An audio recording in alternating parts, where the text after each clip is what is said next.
Can't believe we lost 4 in a row the season after we won all of them. We swept them. I was just thinking this is like too good to be true. We had no like conventional striker. We go into the season with Carlo and a deep midfield. Somehow we get 95 points, sweep the Clasicos, and it was too good to be true. This season we came back to reality. Yeah. In so many ways, Sid, we knew this was going to be the ultimate outcome. Even though you had that glimmer of hope in the beginning of the match when we went up 2-0, there was something inevitable about this defeat. Lamine Yamal, who's someone I'm sure we'll talk about through this episode, said after the Copa del Rey final, or in the lead up to before the Copa del Rey final, it doesn't matter how many goals Madrid scores, they can't beat us this season, right? And listen, I've been talking to you in our side chats, like somebody's got to humble this kid. And like when I say that, I'm always saying it tongue in cheek because it's sport and it's entertainment. So it is what it is. But hey, man, this kid can talk his cash shit because he backs it up on the field, has backed it up against us. And Barcelona has simply just been a better side, right? Like top to bottom from the beginning of the season to the end, they've just been better than we have. And yeah, it's disappointing after sweeping them 4-0 and in the Clásicos last year, right? The two leagues, the Supercopa. And what was the fourth one we won? I thought there was a fourth one we won. Maybe there's only three. I thought we played them 4 times last year. It was 3. So Supercopa, we beat them, and then the 2 leagues, and then for them to beat us 4 straight this year, first time they've ever beaten us in 4 straight Clásicos, by the way. Yeah, it hurts, and it's humbling, but it's also said a lot of the stuff that you and I have talked about all season. There are clear issues that this club has that they need to address, and I hope that because, in fact, it was Barcelona, and because they did this to us, that we will, in fact, the club will and the board will be motivated to be like, all right, we really have to make some changes. Through those 4 matches this season, Barcelona has outscored Madrid 17-7. There's a +10 differential. That's just ugly. Yeah, definitely. And it was very ugly. It was sad. A lot of the same issues. We've seen in all the Clásicos a lot of the same issues. But going into today, I will admit Carlos' hands were a little tied because with the center backs just all injured at the same time, Tchouaméni has to play center back, and immediately with Camavinga out as well, who also doesn't like play right in front of the defense like all the time. He needs more freedom. But with both of them gone, that's like our guys who can help us defend this matchup successfully. Just gone. Like Jude and Fede are good, but we need like 4 of them, like not 2, as we've seen in previous years. And so I just thought defending would be hard going in. I just knew it would be hard. I knew even if we go up that the minutes like minute 0 to 60, I knew we wouldn't defend between the lines properly. And even as we were going up, even when we were up 1-0, before we make it 2-0, they just start like slicing through us. Like every time any one of them gets the ball, guys make movements, they know where to go, and they're so instantly decisive. If someone presses them, they instantly look somewhere else and just move it. They're not thinking on the ball. Like a hot knife through butter, Sid. Literally. And so I thought the first half going in, I just thought the game would play out maybe kind of like the Copa final where survive till minute 60, 65, then make your push. So the first thing was, can we survive? And then, all of a sudden we go up 2-0. Vinny makes a perfect pass for Mbappe, the kind of pass that he should have been making all year. So at first it seems like a fairy tale, right? But even during the fairy tale, I just feel like it's the goals, and then everything else that's happening is a lot of just our defense barely holding it together. Yeah, it's the stuff that's been plaguing us all season, right? So we go up 2-0. We're excited. We get the penalty. And one thing I want to say about penalties, and I don't know your thoughts about this, Sid, but I get Peñekas and being cute and trying to like outsmart the goalie. I hate all that stuff, Sid. Like when you are the penalty taker, to me, you have the clear advantage, right? Because you are going unimpeded towards goal with a shot, right? And it's just a matter of, is the goalie going to guess the right way? And are they going to be quick and strong enough to defeat your shot?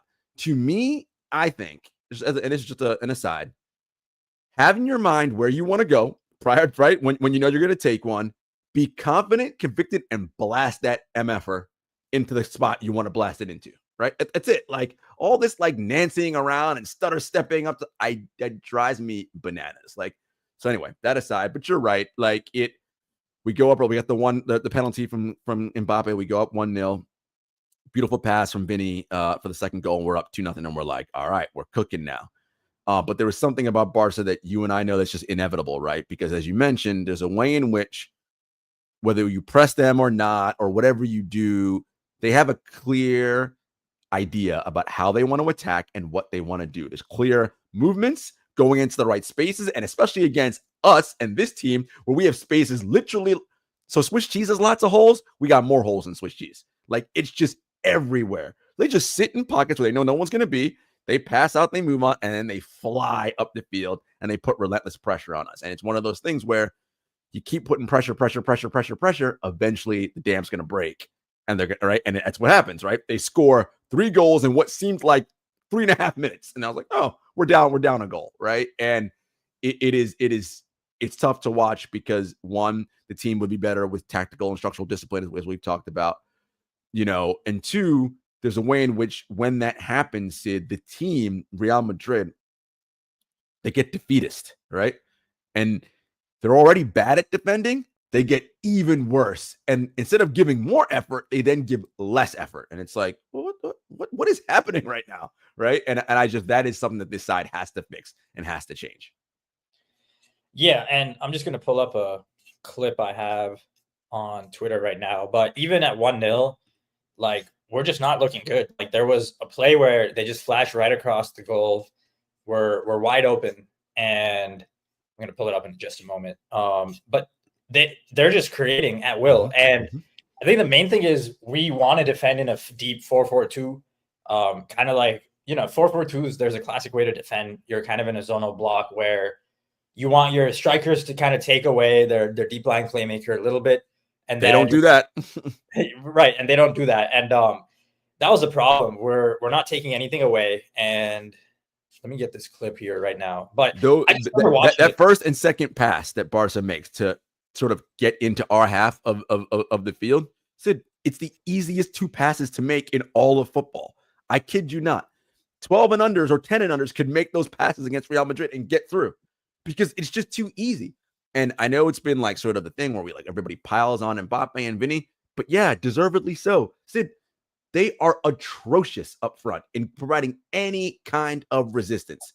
Not only is their effort poor, their quality and technique on how to do it is also poor on top of that. They take bad angles to the ball. Like, again, it's stuff that, like, are you a 5-year-old? Like, how do you not know what to do when you're up there? And then once the pass or the player gets by them, Sid, they're walking. And I'm like, what are we doing? Like, they have zero interest in trying to get back into the play to help their teammates out. And that's being a poor teammate, Sid. Like, you're not helping out your fellow outfield players on the pitch. Like, you're being a poor teammate. And Mbappe and Vinny this season have been poor teammates to the rest of Real Madrid. A lot of it, yeah. I mean, some of it is frustration from certain players, not from Mbappe. With Mbappe, it's just like he doesn't defend that hard. But that sequence I just put on the screen, if you saw it, if you didn't, if you watched the game, you'd remember, like, we're always trying to hedge. Barcelona plays super centrally, so we're playing a narrow defense. We're always trying to hedge, but these teams, like, you're always going to leave someone open on the far side. If the ball's on the left side, you're going to hedge a little bit. You're going to bring most of your team over to the left side, defend. So we're always hedging, dependent on the strikers kind of completing that hedge, right? Kind of putting pressure on the playmaker. And so that early play, they just waltzed through it. It was a bit like what Arsenal was doing, where they just put a lot of guys in the middle. We don't cover every space fully. And they realize before us that something's going to get open, and they get it. They access it easily. So that was annoying. And the funny thing is, like, not all of the goals in the first half, like, came from that lack of block defending. No. Set piece. One of them was just Vasquez giving the ball away. So yeah, so the set piece, not marking the which, by the way, to be fair, we do that all the time, not mark people. So that's common, poor Real Madrid, poor set piece play. So there was that. The Mbappe Ceballos miscommunication, literally running into each other to lose the ball, that led to another one of their goals. And again, you mentioned it about, it's not even so much that they're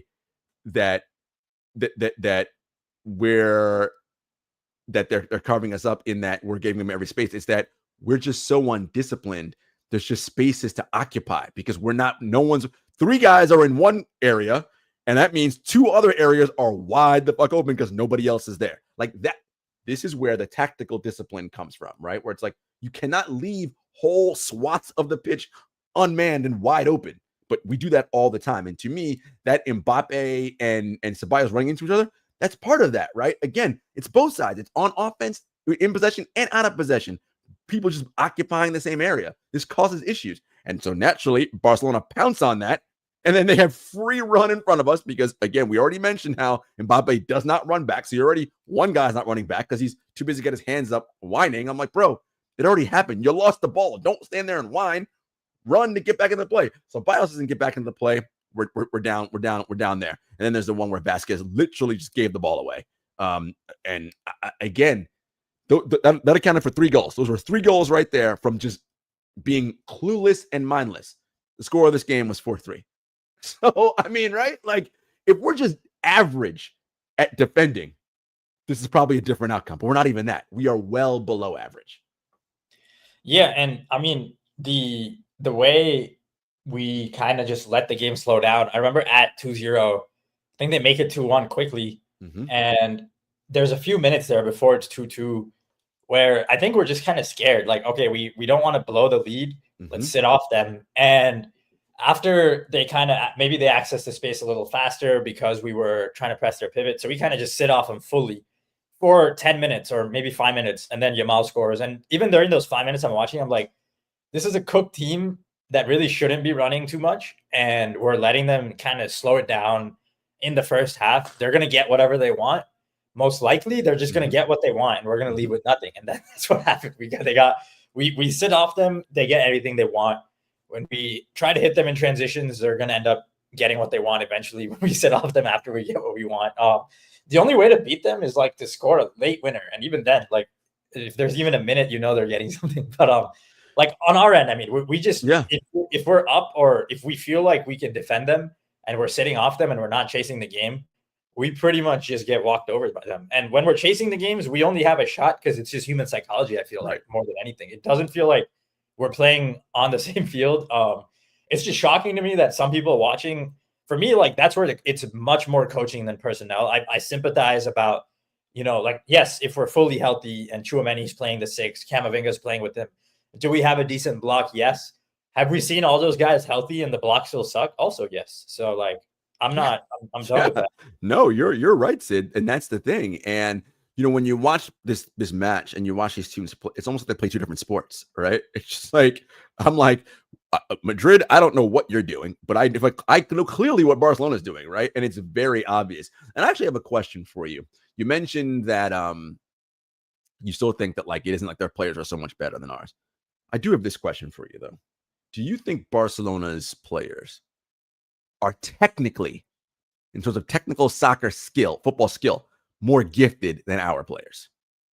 I only think that their midfield has like, I think they have the Pedri profile, which we don't have, but it's just like, just watching them play, they don't even like always use him to control the game fully. Like he, in some ways, he's like cruising the chaos of last year, of last year's team, where he's the only one who slows it down. But no, I don't think they're better. No, I genuinely don't. Like, Tchouaméni's looked awesome. The Tchouaméni's first Clasico, he just like he was ball playing and we beat him 3-1. Like we invited their press. He was good. He bossed them. He did. Yeah. So like, and it's hard to imagine a game under Carlo ever like that now. Like, I mean, we haven't really gotten that many big games where we just boss a team that tries to press us ever since. So no, I don't think so. And like, it just shouldn't make sense for Eric Garcia and Gerard Martin to look like they're not out of place. Like they look out of place, but not. Whereas like Vasquez looks like he's just my God, the same species. Yes, Garcia and Martin look like top class defenders, right? When they're on in that system. Lucas Vasquez looks like a 9-year-old playing with adults. Like and that's a structure. Yes, he's also old and not good anymore and all that. But there are ways that if you had structure, right, a lot less of the picking on him would happen because you would know, all right, we're more disciplined here, right? Our winger on that side is dropping a little bit better, covering his zone, right? There'd be more areas and ways in which to show and protect something like that. But because we don't have that, and there's just free foaming, running and chaos, bad things happen, right? Like, and Vasquez, like, I mean, my God, I thought he was gonna get subbed off at the half. I was like, or even before the half, I was like, he is killing us right now. Which we knew he was going to do all season. And so again, we blame the board for all that. I just thought it was super interesting. Again, I made this comment during the Copa del Rey. When Barca have the ball in possession, it's like it's a country club out there. They're breezing through stuff. Nobody's around them. When we have the ball, it seems like 95 players are around us, and we can't escape. And it's just like, guys, like and this is the fourth time. So it's not like a surprise, right? Like, this is what's going to happen. So this idea of trying to play out from the back, Sid, when the pass over the top was literally, and we did it a couple times. That's wide open all game long. Why we weren't drilling and working on that all week when, again, keep in mind, Barcelona had 2 matches to prepare for this week. They had Champions League semifinal against Inter, and they had us. We had nothing to do but worry about Barcelona all week. Nothing but Barcelona. So we should have been drilling that non-stop. Clearly we didn't.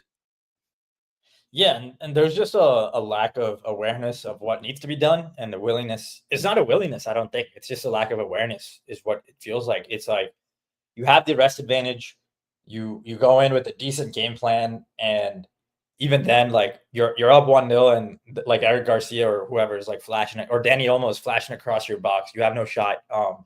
I mean, Garcia and Martin, though, really are the best examples. They're not like that good, but they come in and like they're definitely not like elite offensive fullbacks. Like Garcia is a center back. Like I don't, right. And so it just tells me that Flick's game is based on where you occupy spaces, when, how quickly, and we don't have to do that. We just have to react to it, and we don't. It's just sad. And yeah, I mean, on offense, you get the opposite. You get. It's just weird. Like the first minute of the game, you get Vinny making that pass to Mbappe early in the game, not first minute. And then later you just get some of the worst passes from Vinny, like that he just blows open passes. And you definitely see moments. I thought today was the day I felt it the most when Mbappe is just like, dude, what are you doing? Like he's just looking at it like, just give me the damn ball, dude. Like, why are you shooting this? And like, to be honest, if I was there, I'm just seeing a season full of all this pent up. Like that's what I felt. Like, all these mistakes, it's just a season of like, yeah, okay, like this fucking sucks and I'm frustrated, but I'm going to give it one more shot. And oh, it didn't work. God damn it, dude. Like it just, there's no momentum. None. The energy's dead. All the momentum, the sparks they give, they do it themselves and they don't last long because it's so fragile. It's built on a foundation of nothing. I don't want to talk about what there's a play in the second half. I'll get to talk about that again, but you're right. Like I just too many times this season. And again, it's because of lack of, and again, I want to be clear, I sound like a broken record. I'm not asking for Pep Guardiola, juego de posición football. That's not what I'm asking for. But there has to be something for this squad to fall back on, both in possession and out of possession, that they do not have. And so that constant everybody flooding the same area, like it just causes issues. And when you couple that with the same lack of structure defensively, the lack of willingness from your front attackers to drop back and help, and this is what happens, right? Thank God once again for Thibaut Courtois, or else this game could have easily been, I don't know, 7-4, like 7-3, excuse me. Like, I mean, Thibaut had huge saves in this match, like once again. Yeah, I got to pull up the expected goals on that note. So 4-3 to Barcelona. Surprisingly, we did do decently. Let me share it on the screen, but we were at 3 expected goals created. Is it up on the screen? Not here. Now here we are. So we were at 3.84 expected goals created for Barcelona, 3 for us. 3 is not bad. I think that's the most we've got against them all season. Yes, they have way more expected threat, possession, field tilt. Field tilt's crazy, 85-15. I mean, that's the seesaw when you're a kid, Sid, and like you're the super small kid and the big heavy kids on the other end. That's what that is. That's crazy. I mean, I think that just means that 85% of their passes, like I think 85% of the passes happened in our half, is my understanding, or something. They lived in our half of the pitch all game. I mean, yeah, and we don't rank well in any of these little metrics. Obviously, we're going for quality over quantity, but it is striking how like all our chances came from like our first 3 goals came from 3 shots. We didn't create anything else, which is fine. We were going for quality over quantity. I get it.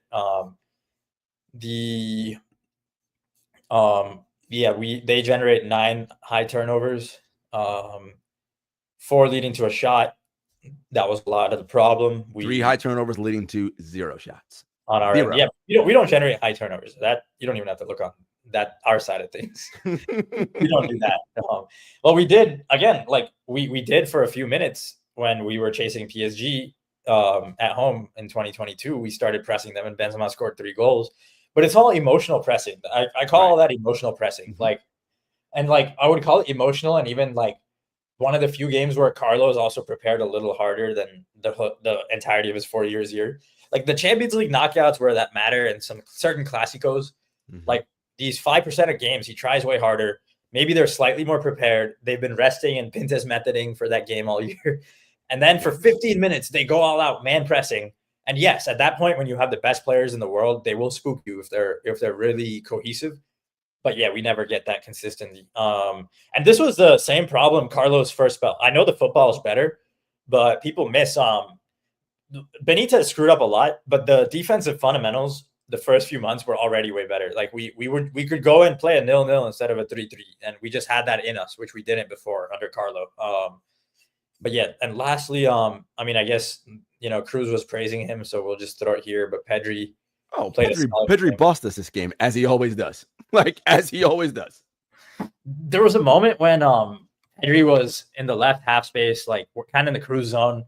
He picked up the ball, turned, knew the guy was pressing him, got fouled. Jude fouled him. I'm like, damn, Jude, you went from watching your teammate do that to having to be up against that in 1 year. Yeah, it we talked about this thing last show or an episode a week ago or so where, wow, what this team would look like with a Pedri profile in it, right? Like it would be right. It's just someone way better who can control. And I think that you mentioned Jude, obviously Jude is a world-class talent. To me, I mean, the best attacking midfielder in the world. Like I just think he's awesome. We have to find a way, and obviously Carlo's leaving at the end of this season, and I hope whoever the new manager that comes in, if it is indeed Xabi Alonso, has a plan for how to unleash this man and make him into what he can be for us, which is just this dynamo. And I know that most people agree that crashing the box and being up front is probably the best spot for him. Whatever that is, I want to have that, and I want to have the right profiles in the team that allow him to do that, right? And if that means he has to be the new profile, whatever it is, I want that to happen, right? I don't want to go through another year where he's frustrated, which he clearly is.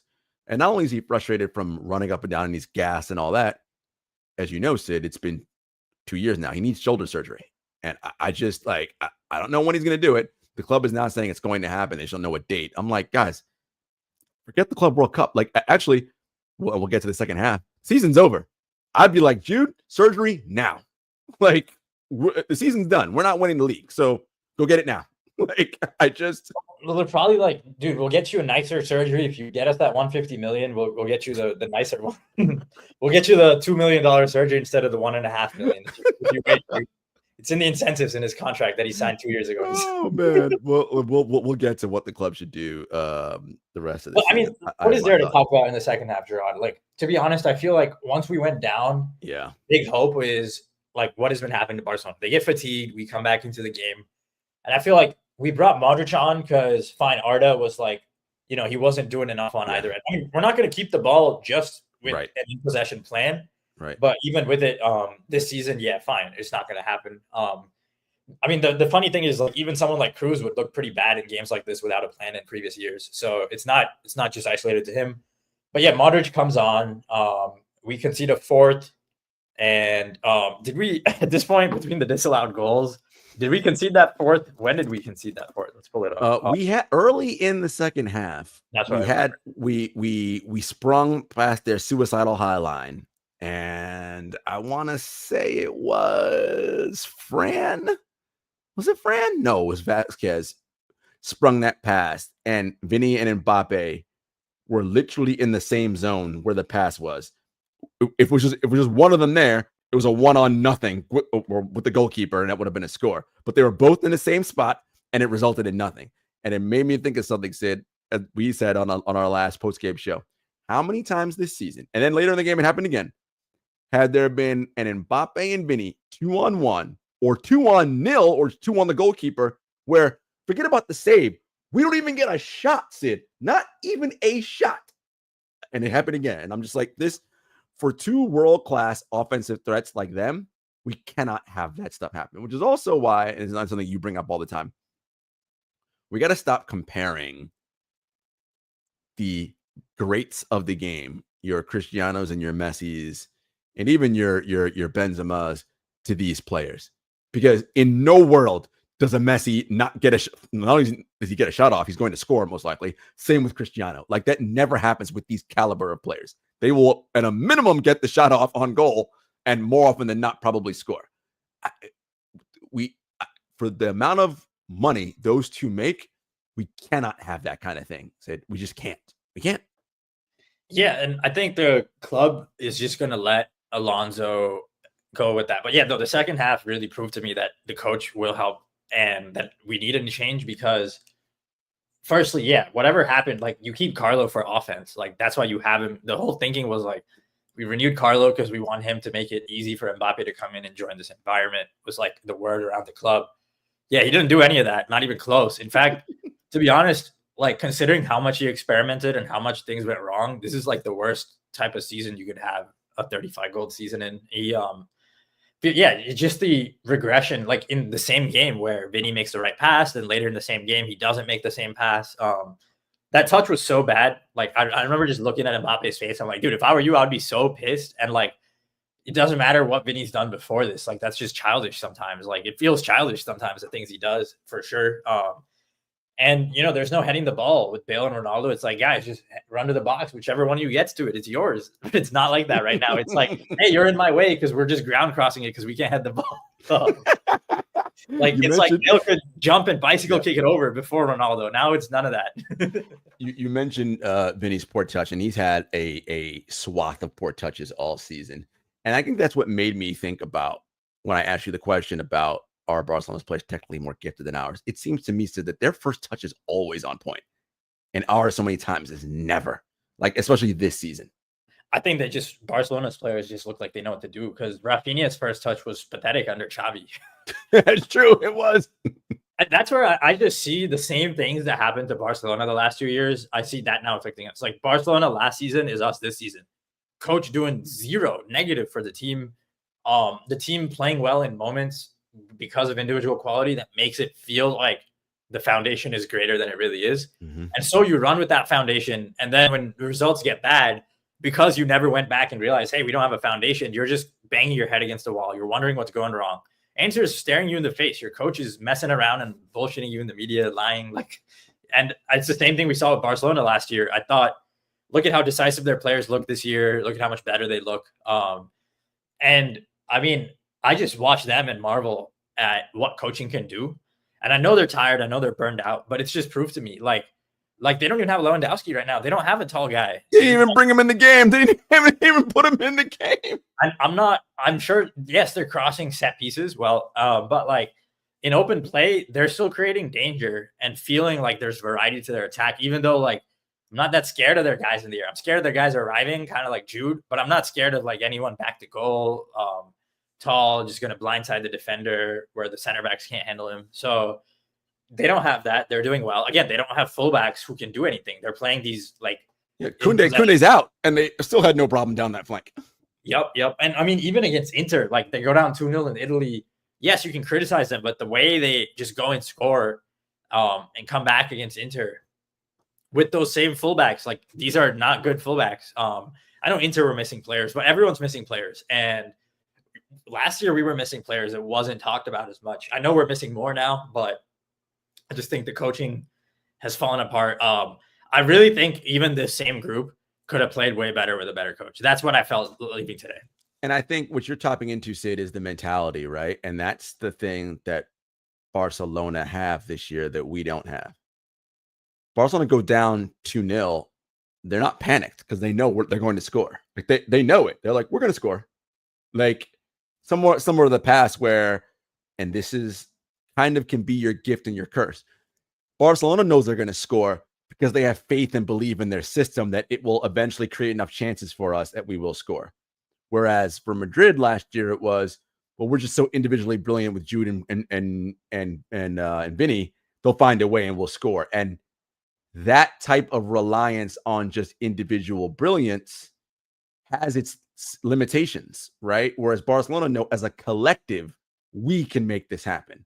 Whereas for Madrid, it was spam Vinny, make something happen, right? Like, and I think there's a big difference that it's psychologically when you know as a unit, this is Barcelona I'm talking about now, that we're going to make it happen, that's greater than in your math equation than spamming an individual, particularly an individual in Vinny or Mbappe to that matter, who are not at their peak levels this season. Barcelona, by understat, have more expected points this season with the games left than we did all last season. I think it's just like, and understat inaccurate, blah blah blah, whatever. Right. Like, if you go at a different model, they're probably finishing with more underlying expected points. Are they a better team? No, because when they're up, they won't sit back and let their goalie make a few tough saves. Instead, they'll go for it and they'll give up like open chances. But I think that's just a great example of where we started to, like, even last year, even just to be perfectly honest, like our offense last year, looking back, it's like those moments where we dominated, we were technically great and we emotionally tried coming back. And on top of that, we had a very good team that the coaching staff put it together. But Barcelona, when they come back, it's automatic. It's a little more like when we were coming back, maybe under the Zidane years in 2016 and 17, where team is stacked and there were clear mechanisms of progression. Last year was a little more random, even when it was going well. The main theme was like Brahim, Jude, Cruz, Vinny, kind of like, and Rodrigo. All those guys would combine really well when things were going well, and they would float, they would roam. And there was no strict rules. Like, you didn't have to like occupy every space. You could play Rodrigo and Vinny on the left, leave nobody up front. That's all cool. But yeah, I mean, it's all gone now. It's over. Like, it all sounds fun to drink the Kool-Aid when you're winning, and it doesn't work now. And to be honest, even last year, like, there were select games when I felt like we could do better against the deep block. But hey, you got 95 points. And you got the double, right? And I think that's what you and I have been talking about all the time, is that it is dangerous to get high off your own supply. Carlo comes back, and in his this 3 years or 4 years he's been with us now, this second stint. It's the end of his fourth year or third year? Yep, fourth year. He wins 2 leagues, 2 Champions Leagues, and a Copa del Rey, right? But in a vacuum, anybody who parachutes in and doesn't know context and reads that says that's very successful, which of course it is. But it papered over a lot of the underlying cracks that we've been talking about this whole time, right? Because of the individual brilliance. And yeah, I think it has come back to bite us. And now, again, the club as a whole has to be like, hey, we have to look long and hard and stare at ourselves in the mirror and be like, is the spine of what we want here? And if yes, what are the appendages we need in terms of coaching and everything, not just coaching and squad depth, but performance staff, training staff, all the other things that make a squad run well. We have to look at seriously to make sure we're in a better position to perform the way we perform, to the level that's acceptable. Because I think anybody would agree, the way this club performed this season was an abomination. It's just terrible for a squad of this caliber, right? With the wage bill that it has. And I'm not someone who like cares about money like that, because one, it ain't my money, so I don't give a crap, right? Like, it's the club, so whatever. But ultimately, right, it has to be better. And yes, we had injuries, but why, right? Like, we're not the only club in the world playing this many matches. Lots of other clubs are doing it too. Why is it affecting us so much, right? Like, and that's something I think we should look at. Yeah, and Flick, whatever he did, is a great example. Like, Pedri, healthiest season in years, did a great job. You can't have it every year. Like, if Flick was here 5 years, Pedri's probably not healthy every year, even if Flick is here every year. But it's definitely something we got to work on. The Rodrigo situation in second half. Yeah, I guess just to reiterate, second half, I saw a team that didn't have enough off the bench for a team that these 2 of the last 4 years, a lot of the winning came from having 3 more guys off the bench than the other team. So with that out of the way, I didn't really see much hope. I'm like, okay, you have Modric on now. Midfield looks really light defensively at that point. No Tchouaméni, no Camavinga, like no traditional like destroyer in midfield. So it kind of went as I expected. Like Barcelona held the ball. We create some because they always give some up, but nothing special. Just Vinny making a mistake, and it's just funny because Vinny then goes and creates one for Mbappe, and that's when I saw that I'm like, okay, like the amount of times you get into situations, it can't be hard for another coach to figure out. And like I think for the next coach going ahead, one, like there's the Rodrigo situation. Two, I think it's getting Mbappe, Vinny to defend. Like the ego's there. So I guess let's unpack like the 2 Brazilian ones. Like Rodrigo, Ancelotti says he was not healthy. There was a lot of talk when he didn't get subbed on when we brought our Castilla guy on, Munoz, that maybe Rodrigo fell out with Carlo or Perez. Also saw a report this morning. It might have been some fake aggregator talking about how Real Madrid want him to go to Man City. Like there might be an offer from there. That there might have been one last year. If it's the same offer as last year, that we should let him go. I don't know what happened. I just know that he's tanked his value this year. That if you need someone to like run in behind and score, like he just doesn't stretch the pitch. He's the one in the middle who benefits from others making the runs. Like he doesn't do the dirty work. And when he does the dirty work on the ball, he ends up losing his effectiveness because he's not fast. So when he's running up and down the right, he doesn't beat his man. Right. So I was like, I wasn't sure if he could have done much coming off the bench on the right in this game. Maybe for Vinny up front, he's just not that fast, honestly. Well, I mean, look, the big thing is like, Rodrigo has to play up. And Rodrigo's obviously a talented player. I want to get that out of the way. It's not, so we're not saying he's some kind of scrub. I just think that on this squad, he just doesn't fit for what we need, given how much money he has to get paid, right? Like, you don't want first of all, like the right wing is not his natural position because he's not a left footer, right? So cutting in, and that's not his thing, right? And to your point, Sid, he's not fast. He's fast. He's not top 0.5% in world football fast. He's an elite dribbler, but again, he's not like that top 1 or 2 dribblers on that side of the floor. Right? He's not Lamine Yamal, who we'll get to in a minute, right? And so ultimately, he's got to drop a little bit, run in behind, come on the left. You got to defend. You're going to pay however much money to a player like that. Why? Like it doesn't, again, in terms of squad building, if again, you knew Mbappe was someone and we've been trying to get him for 6 freaking years. So if you knew that's a person who was coming in, why wasn't moving Rodrigo a priority before, right? Last year, you moved him when he played super well. His value was very high. I was ready to move him last summer. I felt like it felt like they were trying to horseshoe him in. And I think the prediction was maybe that, hey, he's going to come, Mbappe is going to come in, Rodrigo is going to score another 20, and then we're going to convince everyone he's worth it. And I just don't get how you ever platform him to the point where you get his value back. It's just a disaster. And so the question now is, because last year, at the end of last season, 80 to 100 million was reasonable to get for him in a transfer fee. What do you think is reasonable now? I think closer to like 60 to 70 is closer. Okay. So not terrible. But only on the assumption that you can convince one of those positional Artetas or Peps, hey, like he can play midfield winger hybrid for you. I think if you tried selling him as a winger, you're screwed, like 40 to 50. Like, I just don't get why you'd pay for a winger who's barely gives you output, but like in front of goal. But if you sell him to a team and you're like, hey, he's your Jack Grealish upgrade and replacement. Oh yeah, easy. So I love that. So we can get 60 to 70 from City for that. I think we take that and run. And now with that 70, Madrid, don't be cheap asses now. Use that 70 to figure out, okay, where do we have need, obviously, 1, and 2, what profiles fit with who is going forward in this team? Thinking about not just our starting 11, but when we come off the bench for different game states, what do we need? And look, I'm sure the club is thinking about this, but I'd like to see it in action and in actual practice, right? Like do something. Yeah, I think the Club World Cup and also just having to offload so many guys as we've talked about means they're just being careful in what they tell people. They don't want anyone knowing like, hey, we're desperate to like replace half these guys. Like they don't want anyone knowing I that. mean, anybody with a brain will realize, well, Madrid's dead, right? Any smart or club is going to be like, they want to get rid of like 7 dudes. But like, to your point, I agree.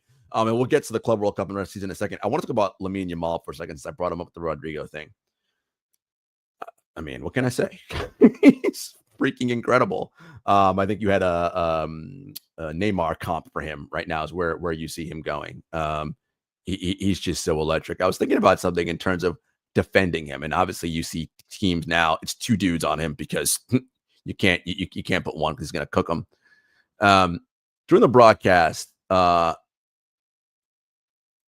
former Real Madrid midfielder, what's his name, McNamara was talking about, why are you just letting him advance the ball on you? You got to close him down. And I was thinking, okay, if you are Fran Garcia, and this is the calculus that's going through Fran's head, if I try to close it and get up on him, he is going to blow by me. But if I sag off of him, I'm giving him way too much room to shoot, pass. Like, so Sid, what is the optimal way to defend him if you are Fran Garcia out on that flank? I mean, not individually, and I mean, you need a team plan. I don't know. I mean, like when but if you're stuck in one and you have no choice, what are you doing? I mean, if I'm stuck 1-on-1, I mean, in most cases, you're looking to see where the closest defender to you is, and then you're hedging him towards that. That's the best you could do. Yeah. You're hedging him, but dude, I'm from the days of Marcelo, like the attacking fullback being able to play in Clásicos where we defended Messi because Zidane had it locked down. And just, it's like, you can defend guys like that. What I like about Lamine and what he's doing is, or just Barcelona, is there's no question who the creator is on that team. It's like Pedri has the ball to safely get it to Lamine. Mm-hmm. Then from there, it is Lamine's job. And everyone from there has a job to open space and make Lamine as dangerous as possible. Here, when Vinny has the ball, Mbappe makes the run for himself to get the goal. And correct. I mean, today we definitely will spotlight Vinny making a couple mistakes. Some people are asking for him to be sold for $1 billion. Others pointing out that you can't maybe get actually $1 billion for him. And it is a sticky situation. You want him to stay. You want the coach to convince him. You don't want to give him an extension for a large fee right now. I think the problem is the end of the season was kind of uncertain to whether you give him $30 million a year. I know I so confidently said you give it to him. I think I'm very confident in saying you don't piss him off. Like you want to be clear to him internally. We know you've done more for us than Mbappe. Mm-hmm. We know you tried helping accommodate him, but at the same time, you need both of those guys to look at each other as like allies on the pitch. It feels like they don't see each other as like allies. I feel like I see an Mbappe who's just looking for his route to goal, a Vinny who's looking like, how can I like go get something going? And when there's open space that both of them have created for each other in those 2v1s, 2v0s, they don't like see it. They're just tunnel vision towards like, how can I get mine? And I love what you're seeing here, Sid, because, and I think I might have told you this story before. You've heard it before. Vinny and Mbappe are clearly elite, world class. Arguably, if you're taking the 5 best players in the world, I don't know that you're picking 5 players ahead of either of them, right? Like that, they are the best of the best. But despite being the best of the best, when we are trying to accomplish team goals, and that is what Mbappe said that he's coming here for. He wants to win the Champions League, which, by the way, Kylian, your former squad in the final, and they might win the Champions League, and that ain't going to feel so great. But that's a conversation for a different day. This level of sacrifice that everybody has to make. And Vinny and Mbappe did not do that this year. Wherever the new coach comes in has to do it. But it reminds me of Greg Popovich, the now retired head coach of the San Antonio Spurs, who said Kawhi got to the elite level when he realized, when I diagram a play, it's not for you to score. It's for us to score. And when Vinny and Mbappe get that in their head, and it's about the team scoring, not me winning my Ballon d'Or or me, whatever, then the visions that we have said of this team where it's like, oh, how frightful is, Jude springing the ball to Vinny and Mbappe like out on the counter? Yeah, that's when they understand that, when that is unlocked by better positional play, by sacrificing, that's when this club is devastating. And that's when it's like, oh man, look out. Like, because now it's on, right? Because now we're just scoring. It's like what people thought this club would be this year. They were like, okay, we'd be poor defensively, but we're gonna average 3.5 goals a game, kind of like what Barcelona's doing, except we ain't on the offensive end. Yeah, and it's funny, like one of the most iconic images of my young football fandom was Ronaldo and Bale handshake, holding their little Gucci bags or whatever. And everyone's like, oh, the moment when the two like superheroes meet. And it's crazy for all the ego talk, all the reports and everything that ever happened. Like they never played like they didn't care about, like they always played like they wanted the team to score on the pitch. Like, fine, Ronaldo had moments where fine, like he would throw a tantrum if like Bale. Sure. Like maybe he wouldn't celebrate as hard if it was a tap in and he was behind it didn't get to him. But in general, it was just so seamless. Like I'm looking back, I'm like, God damn, like even if there was ego, you couldn't tell. Here, even if there is an ego, it's not obvious. It's the other way around. Like what we saw on the pitch was, and I think I don't want to overplay it, where I don't think it was a case of like Mbappe and Vinny hating each other at the end of the season.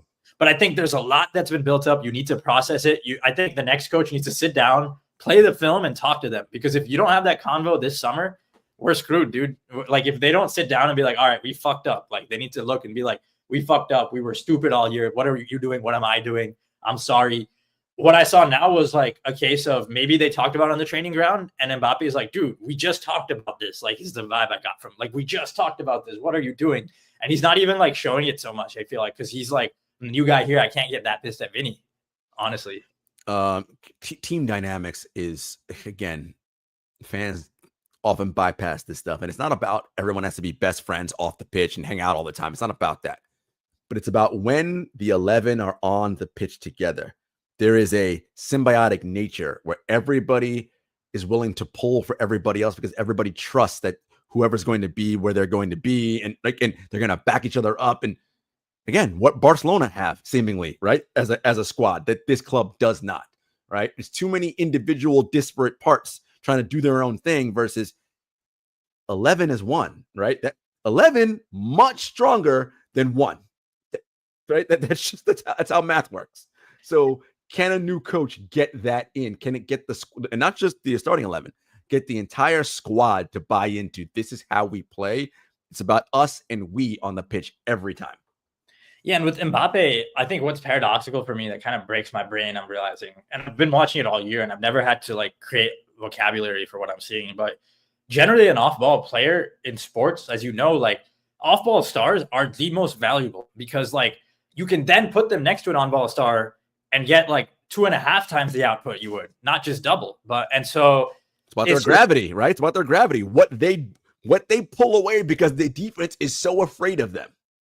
Exactly. And it's just, there was just no world where it could be this bad for me because I'm like, okay, just bring his gravity. No matter what, even if they hate each other, like they want to score, put his gravity there. But what's happened is like his gravity is always being used for himself. I mean, it's not, firstly, he's not using gravity. Instead, it's like, I'm running to get the goal.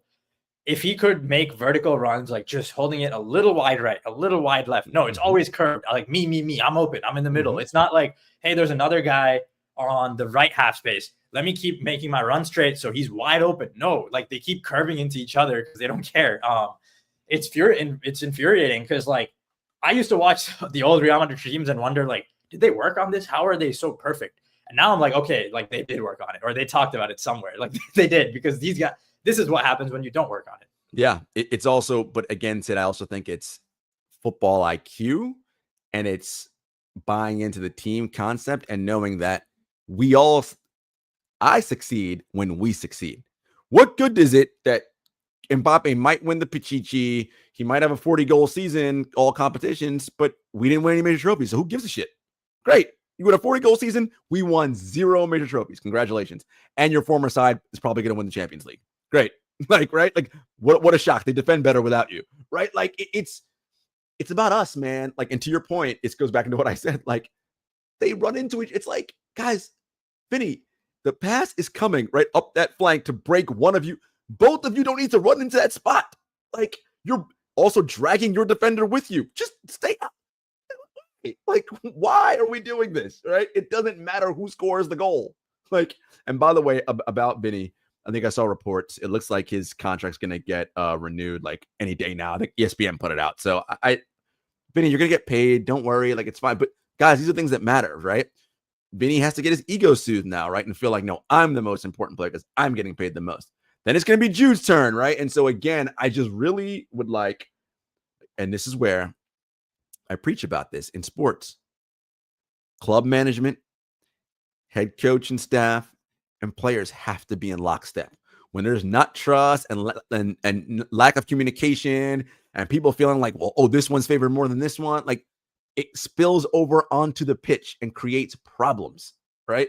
And this isn't a sport like basketball where, all right, one guy still can decide, well, F all of you, I'm going to go out and just do my thing, and I can still have your team win. It don't work that way in this sport, right? You can't have that. Right? You cannot have that. And, too many disparate parts, and we're seeing it. Yeah, that's what led us, I think, everyone pulling together is what let us overcome the moments last season where we were clearly ill prepared for games and just honestly playing below our talent level in moments. Too many could come out and say, I don't know why we're reactive, but hey, we fought as a team. Yeah, there was a glue, and it's gone now. It's funny, the karma of like not coming to play here while Kareem was still here is hurting Mbappe badly. Like, there's no world where you have Kareem and he's like he's probably, if you do this in front of Kareem, he's telling the team, don't pass it to Vinny or Mbappe. Right, right. Don't give him the ball ever. Like, yeah. It's just funny because, and yeah, I guess I did underappreciate Kareem. Like, I think because we won last year, it's easy to forget what he brought. And, Mbappe comes in, then you see, okay, this guy stitched it together. We had one year where maybe like we just had less. And I guess maybe that space he left allowed Vinny to grow into it, really Jude to grow into it. But, and they played together though. Jude didn't have the hero complex. Now with Mbappe, there's a complex of like, yo, just get the ball down fast enough. We'll do the rest, bro. What are you waiting for? Like, bring the ball. And it feels like everyone's just always like in a rush, like waiting, like almost impatient, just waiting for the next pass to come to them. Yeah, but you said it, come to them, right? Like, connectivity. It's not about the pass coming to you. It's about what is the right pass for us to be in the advantageous situation so we score. Not about me scoring. Real Madrid has to score here. We are down a goal. Not you are down a goal. How do we get a goal now? Yeah, and that's where this is probably like the Zidane teams were infuriating because we played slow against deep blocks without talent. So it was like death by 1,000 crosses. It was boring. But like, dude, they just didn't have the guys to go create the space. This team has the guys and just throws it away. And every time. And so in that regard, this was the worst season I've seen as a Real Madrid fan. I know I started watching towards the Mourinho years, like later end of Mourinho's time here. And 2019, at least we got Reguilon, Vinicius broke out. We got Marcos Llorente broke out. We got some money out of those guys. This year, I just feel like we kind of lost value in a lot of players. We lost years of like valuable years, prime age years of many key assets that we have at the team were burnt for nothing in return. And I think this was the worst season I've seen as a Real Madrid fan for like 50 years. It's pretty bad, Sid. Like, I mean, I started being a fan a little bit earlier than you, 09, but it's up there. It's pretty bad. I will say one of the things that I'm looking forward to this team going forward, not only the signings and all that stuff with the new coach. Look, I love Carlo and I love his belief in things and his hierarchy and all of that. But I believe that stuff is earned, man. And this team needs a leader. And the leader or leaders, the leader doesn't have to be the highest paid player. I'm not a person who's like, oh, well, the person makes the most salary. It's whatever your nature is. I think that's right. Like that's, and to me, of these guys that are healthy and playing right now, Jude is the leader to me of this squad. And I don't care that he's 21. It doesn't matter. Like, who gives a shit? Like, I don't like, oh, but he's not old enough. Like, I don't care about that stuff, man. Like, this to me is the guy that can rally and get people to fall in behind him. And I think he has to have that voice. Hopefully he'll be empowered to have that voice from a new coach. I know. Look, I know Madrid has its way of doing things, right? It's like, oh, that's how they keep long-standing players all the time. I know all that, but we cannot let the history of our club and all of that blind us from the realities of the present and modern day. Okay, because no one at this club currently who's on this roster going forward into next season, besides possibly Carvajal, right? And again, as I said to you on our keep sell loan show, Sid, I'm already in the we're facing Carvajal into his bench role now because if we're getting Trent, well, Trent's starting, not Carvajal, right? So, like, how much voice can you have when you are a bench player versus a starter, right? You can have some still for sure, but on the pitch, it's the guy who's there. And to me, that is Bellingham, and he needs to be empowered to have that kind of leadership. And I think he wants it, and he wants to grab on the scruff of the neck.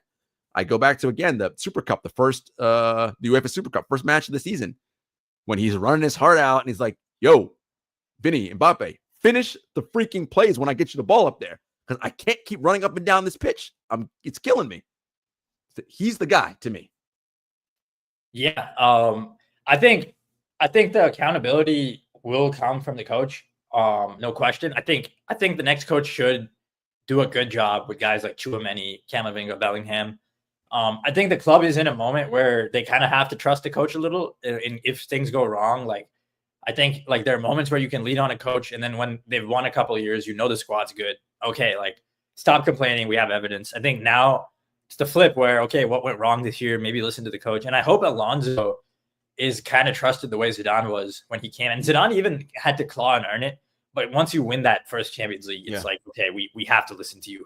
No doubt, and I think Alonso will get buy-in from the players. I think right away because of his pedigree and what he's won. Can you get Mbappe to defend? That's the key. And Vinny, because can Jude and Alonso successfully create an environment where Vinny, and I'm honestly, it's not Vinny, it's Mbappe. It's Mbappe. Yep. We've won with Vinny defending the way it's Mbappe. It's Mbappe.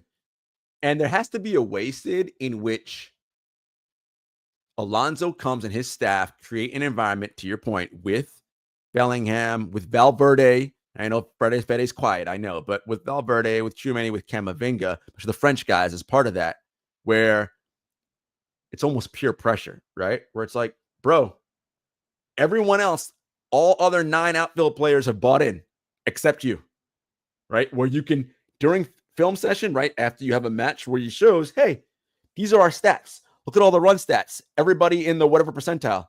Kylian, look at you in the first percentile. Not good. And not even the coach calling it out. His fellow players, it's his teammates. Because nothing worse than when your peers call you out, right? When they're like, bro, you got to be better, man. We're all sacrificing and giving up, and you're not giving. Everyone's seen the video where Enrique is saying, oh, Michael Jordan's your favorite player. That's not going to work because Mbappe, for whatever reason, doesn't respect Enrique, whatever, right? It's not. But when your peers are calling you out to that level, you're one of two options. I either got to do what I got to do, or this is going to be a problem, right? And I don't know that Mbappe wants to be that kind of problem in the locker room. And will they then have the ability to say, if it's not happening, will Xabi Alonso have the backing of the board to go to them and say, look, man, I got to put this dude on the bench because he's not playing to the capability that we need. He's not defending. Will you support me on this? And if Flo's like, yeah, then cool. Let's make it happen, right? That's the environment you need. Luis Enrique in 2014-15 got such crazy defensive output of a team with Neymar, Suarez, Messi on the same team. I keep going back there. Shorter guys, not the tallest, super gifted. Maybe you could say ego problems where obviously Messi started up front. Suarez started on the right wing. Messi didn't want to leave striker at the start of the season. Enrique is a different breed to Alonso. Like he's like the Barcelona strongman breed. They like their very coaches over there. For sure. Whereas we don't always respond as well to that, but as we talk about, there are cycles, and we're back in that cycle that we were in 2016, that we were in 2010, where we need the tactical coach. So it really has come to a moment where we have to solve this, and we're not going to move forward without it. Maybe we get through a month or two. At some point, it should come to a head this season. I hope it doesn't end up like that 14-15 Barcelona, because that team was volatile. They almost fell apart. Enrique could have been sacked when he benched Messi, Neymar mid-season. In January, he could have been sacked.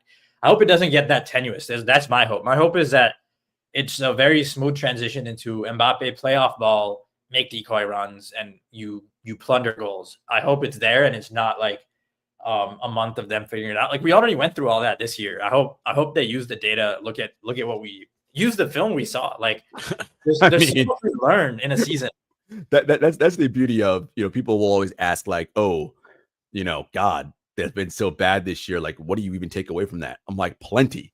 Look at all of the problems. You have nothing but problems to diagnose when you watch Madrid film this year. Nothing but problems on every end. Yeah, it's annoying. It's not like, oh, they need one guy or they need this. It's like, okay, you have to learn to defend in a block again. You got to learn to play methodically again. You got to get your attackers out of their head and egos and play together. You need a striker. Your board's not building the team. It's everything. And yeah, I'm excited though, because I've seen a Champions League every other season as a fan, and I've been through these moments where I'm wondering, are we going to win another soon? And we always do, and we usually get the depth. So we get the depth, we get a different coach, and eventually what happens is like better talent eventually wins. That's how the world works, is my understanding. Generally speaking, yes. I think one of the fears though is that we don't fall into that, oh, we're Madrid, we'll just get who we need and it's going to happen. I still think that a new coach and a different type of discipline needs to be brought into the squad, and I think squad depth, because Sid, the fixture calendar is not getting smaller as we go forward. It's just getting bigger and bigger and bigger. And Real Madrid is obsessed with playing in every tournament because we need money, apparently. So if there's potential for us to play 70 to 80 plus matches every season, we cannot do it with this thin of a squad. We have to have a true A and B squad here. We have to. There's no other option. We're not going to make it if we don't do that. And because guess who can do it? All the oil-backed teams can do it. PSG, Man City, like they can do it because they've got infinite money. So if you want to come into me, that's what's going to decide who wins Champions League going forward, is who has squad depth, top to bottom. And if we don't have it, we're going to be at a severe disadvantage. So just because we won 6 of the last 11 doesn't mean that, we're going to go on a similar run like that again. Look through the history of this competition. Besides us, no team has gone on that kind of run ever. Why? Because it's highly unlikely. It's just not feasible, right? It's just not normal. Think about it. Freaking the second most successful club is what? AC Milan in this tournament, and they've won 7, if I'm not mistaken. When was the last time AC Milan was in a final? Yeah, no, under Carlo. It's just, this takes time, man. Like you're not shit. In this time since Barcelona last won a Champions League, which was 2015, if I'm not mistaken. We've won 5 in that time. Like it's not normal, people. So this idea of, oh, we're Madrid, it's going to happen again. That's not how I would bet on it. I would bet on getting my house in order in terms of proper coach we want in here, a proper squad depth, so that we can, again, we have everything set up leading into next season. And on that subject, Sid, I want to finish here. The season's obviously over, right? Like we're not winning the league because we're a billion points behind and not enough games, whatever. So that's over. Why is Fede, Jude, why are any of these people playing football for us club-wise the rest of this La Liga season? They just shouldn't. Yeah. They just shouldn't. I mean, there have been a lot of moments this season, big losses where we should have rotated. We never did. And we just kept playing them, hoping to discover something before the next big game. No more big games. So we'll discover what? What do we discover? No, season's over. I hope they take a look. It's just like 2019, our season was over early. Zidane came in. He just played everyone to see who he should keep and who he wants to sell. And we did that, and it looked bad, but that's what happened. And I don't really care how bad it looks the next few games. Yeah, I don't care. Yeah, but I think they definitely should just let other guys play. We're in no danger of dropping out of Champions League. So like we're fine in terms of where we finish in the league. So it is what it is, right? I think for the most part, the club knows who they're going to keep, at least from like its big names. So got Valverde, we know we're keeping him. Let him rest, right? We know that. Like, I think Goulet should play a ton. I think Brahim should play. I think Endrick should play, right? Like, call up some Castilla kids. Jude should get his surgery, as I mentioned. And this goes to Club World Cup, which we can't avoid. We're obviously going, because again, that starts June 14th or whatever. So literally like a month from now. These guys aren't going to have a proper summer break. So let them have the summer break now. Let Jude get his surgery now. Camavinga's already out. Like, again, just play the kids, man. Play the kids and Endrick and Arda and all. Like, just let those guys, and by the kids, I mean call up Castilla kids. Let them. It doesn't matter what happens now. Like, it really doesn't. You know who you're keeping, unless you want to spam Mbappe the ball so he wins the Pichichi. But to me, that's a bad idea, Sid, because that fits into the precedence of what we talked about before, which is about me scoring, right? It's even though it's a little thing, it's giving him that idea of, oh, this club's going to cater to what I want, and I want to win the Pichichi, right? No, you don't get to win the Pichichi. Like, sorry. You know what I mean? Like, we don't care about those awards. Like, we care about winning Champions League, winning the league, like, and we didn't do those. So later for you in those individual awards. That's personally what I would do. And I'll finish with this. You know, the Barcelona thing and Hansi Flick, and, well, you know, he's going to wear his guys out. So in like 3 years or 2.5 or whatever, they're all going to be dead, blah, blah, blah. Maybe. Because here's what I'll say, that Barcelona has a huge edge that we don't have. They're not playing Club World Cup this summer. So they're players, and there's no major international tournament this summer either. So guess who's going to get a full 2-3 months off this summer is Barcelona, right? And don't be surprised next year if they race out to a big jump yet again, because they're going to be fresh and healthy. Meanwhile, we would have already been played Club World Cup and all that other bullshit, right? Like, I just, like, the club's going to do it because they need the money, so they're going to play it. I just don't love it, and I hope that we find a way, at least in the group stage of the Club World Cup, when it's against teams that like are below us in level, that we don't need to burn Vinny and Jude and all these guys into the ground, playing them 90 minutes in matches like that, and we can win with other players. We'll have to see what happens there. Yeah, I'm curious to see if when the new coach comes in, Alonso, when the new fitness plan is implemented, because you can play the Club World Cup and then accept that you're going to have a slow start to next season and give your guys off. Yep. Or maybe you could do something where you take now off fully and you start ramping them up. Maybe you have a slow start to the Club World Cup, but then they don't need to miss much time before preseason, which, as a player, I don't even know how you like this. Like, damn, don't you want to just go, like, you signed these contracts to go spend it on vacation? Like, if you were a player, you want 2 months off to go to the beach and do what, and by 2 months off, unless you're Eden Hazard, who didn't give a shit about anything, these guys don't like literally do nothing for 2 months. It takes them about, the most of them, 2 weeks max before they're back in the gym working out again, because they're just psycho freaks like that. That's just who they are. So, and that's fine. The point is to keep them off their feet playing fucking world-class football, right? I don't want them doing that for 2 months. No world-class football for 2 months. Thank you very much. Right? Like, they need a break from doing that. Yeah, and I'm just curious to see if and when they decide to put this break. Like, you got to cordon off a section of your squad. Or, like, you make everyone, like, you play the bench. Maybe you keep the starters in the fray now and, like, use them some minutes and use the games as practices. It's just, I see what, like, that 10 days between the end of La Liga and the Club World Cup, it's just time where, like, it's an opportunity to rest them. I just see it as a waste if you don't. But if you do rest them fully, then, you know, you get more risk of injury. You get more risk of not being sharp the first few games of the Club World Cup. You play them and you keep them healthy, you keep them training mildly between the end of the season and the Club World Cup. Then you get to the end of mid-July and these guys have not had a rest for God knows how long, and you're screwed. It's just a trade-off. But and it's also like, if you don't get rid of Carlo, Alonso needs to have some sort of sway in terms of how we're doing this. So when is Carlo going? All things that get answered. He has to have time to implement his new system. It's not going to take a day to do that. Like, he needs a full, like, camp to work with these guys. Yeah, that's where there was an idea that we might just float some guys 6-week contracts and keep things together until the end of the Club World Cup. That does make sense to me. If you want to, like, close a chapter on this era of Real Madrid more neatly, maybe that's something they do. Hard to say. The reports seem to vary every day, but literally every day. I do wonder, Sid, like, what could be disastrous for this club is we go into the Club World Cup, we get into the knockout phase, and we don't win it, but we just get more miles on our body. So we don't win the big prize money check.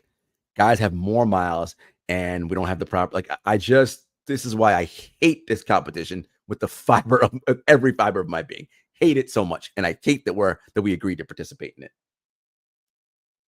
Yeah, I mean, the money makes sense, so I see why we did, especially because it's once every 4 years, and they agreed to cut out the one they do every year in return, which at least I guess that's a little fair. So you get the winner. Okay, so it is like cumulative, where if you win the final, you get 40 million. If you make the final, you get 30 separately. So it's 70 for making and winning the final, 21 just for making it to the semi. Right, so it's 91. Yeah. So So your total prize money is 150 if you win the whole thing, right? That's the yeah. And it seems to happen in grades of like 20 to 30, depending on how far. Like group stage, you get 2 million per win. Making the round of 16 is 8 million. Quarterfinals 13. So in each round you get more. That's smart. That really makes you want to go far. See, and this is the problem. And I, in many ways, Sid, I wish we just like don't advance out of the group and like, and that way, like we have more off season. I get that like the club wants the money, but like, man, like under Zidane, we would have managed it quite well, like the two squads thing. So it'll be interesting to see, like unless we sign that squad that I'm talking about, where we're gonna have legit A and B squad, then okay, then I'm down. But I just don't have no confidence that we're gonna do that. That's the thing.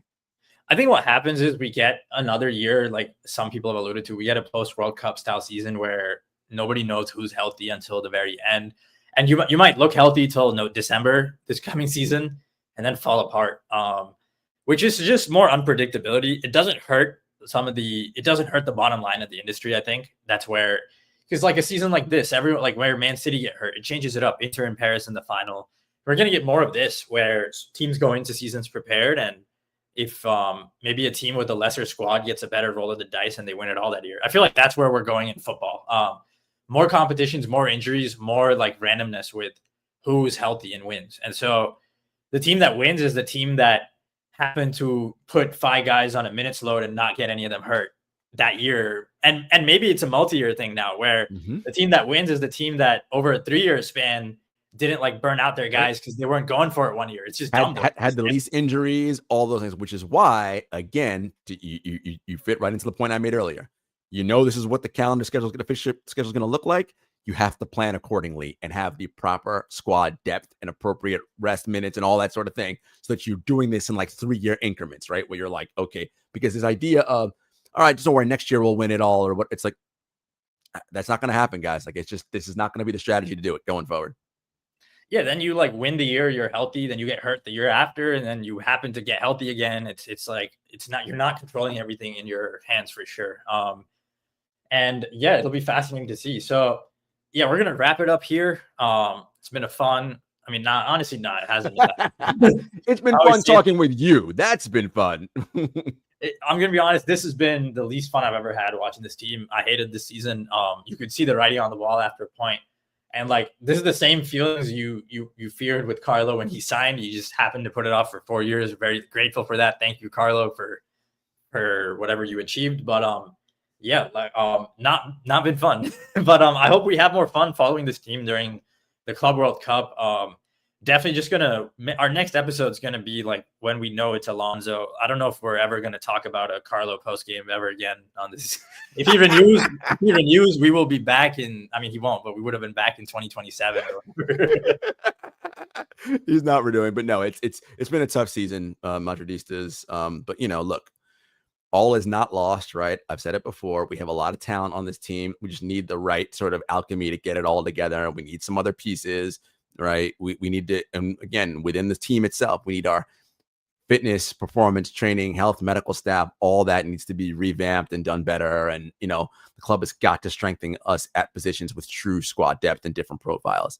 Will they do it? All those things I mentioned, I don't know. So that's what I'm going to be much more focused on this summer is what are we making any of those kinds of moves versus, Club World Cup.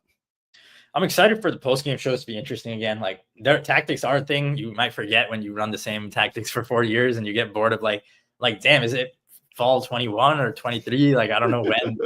It's literally the same thing. It's like years. It's like, oh, the press sucks. Like, oh, we're not building up. Like, oh, press sucks. Spam Vinny. Like, it's the same things. And it's like, it's just funny because like, I just remember when I saw Zidane implement all this in the first place. I'm like, oh, hell yeah, mid-block. Like, no, Ronaldo, we win the league. And we go and we don't concede a goal to Messi in both Clásicos. And to see all that undone in real time and then to like not know what I'm on the show for anymore, like we don't talk about anything new. That's been a trip. And with Alonso, I'm a little confident. At least he tries things. And I'm confident he does it like Zidane, where maybe he gets things wrong. Well, Zidane was weird. He was more of a rookie than Alonso is coming in. Mm-hmm. Zidane was much more of a pure rookie. Alonso's done this stuff in the Bundesliga.